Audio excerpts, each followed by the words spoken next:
দেখেন ভাই, আমি তখন শিশু মানুষ ছিলাম, ওই রকম কোনো দলের ভূমিকাকে বিশ্লেষণ করার মতো আমার সেই মেধা, যোগ্যতা, জ্ঞান বাস্তবে ছিল না। কিন্তু পরবর্তী পর্যায়ে এ লোকদের সাথেই তো আমরা কাজ করেছি। একটা লোক হঠাৎ করে যেমন খারাপ হয়ে যায় না, তেমনিভাবে একটা লোক হঠাৎ করে ভালো হয় না। মানুষের জীবন আচার এটা একটা ধারাবাহিক বিষয়ের ব্যাপার। তা আমরা যাদের সাথে চলেছি তাদেরকে শতগুণে আমাদের চাইতে শ্রেষ্ঠ দেখেছি। তাদের মধ্যে কোনো ধরনের আমরা মানুষের অকল্যাণ করবেন কাজ করা তো দূরের কথা, কোনো কুচিন্তাই আমরা তাদের মধ্যে দেখিনি। এটা সবাই স্বীকার করতে বাধ্য হয়েছে। কারণ এই মুরব্বীদের দুইজন তো সরকারের 3টা মিনিস্ট্রি সার্ভ করেছেন।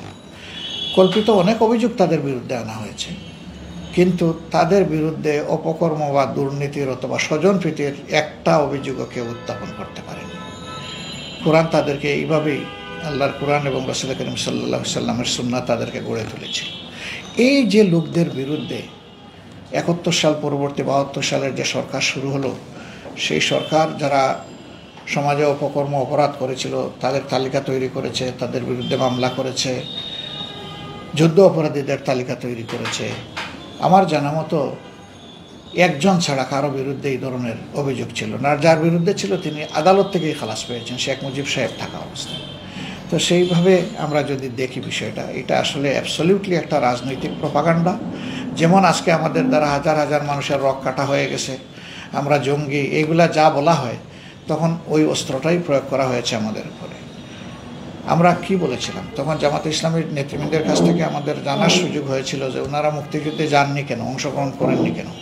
ওনারা পরিষ্কার বলেছেন যেই মুক্তিযুদ্ধ পার্শ্ববর্তী একটা দেশের সহায়তায়, সমর্থনে, সাহায্যে হবে, সেই মুক্তিযুদ্ধ বাংলাদেশের জনগণের কপালে মুক্তি নিয়ে আসবে না।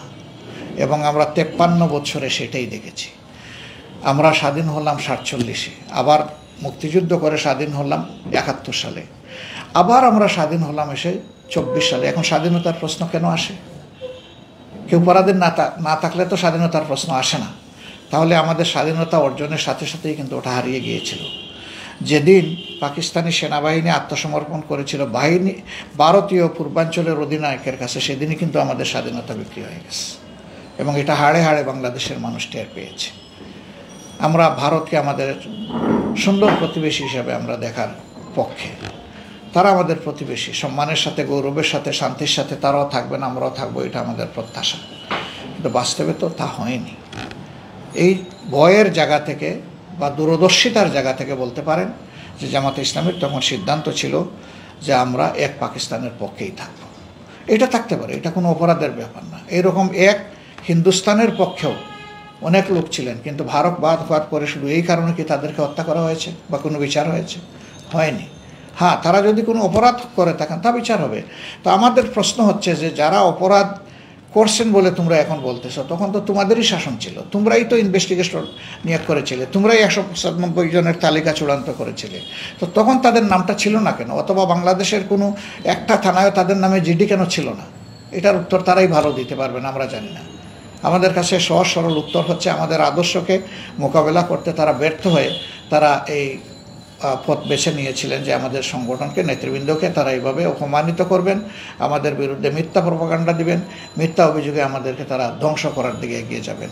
তো ধ্বংস আল্লাহ চাইলেই হয়, আল্লাহ না চাইলে কাউকে কেউ ধ্বংস করতে পারে না।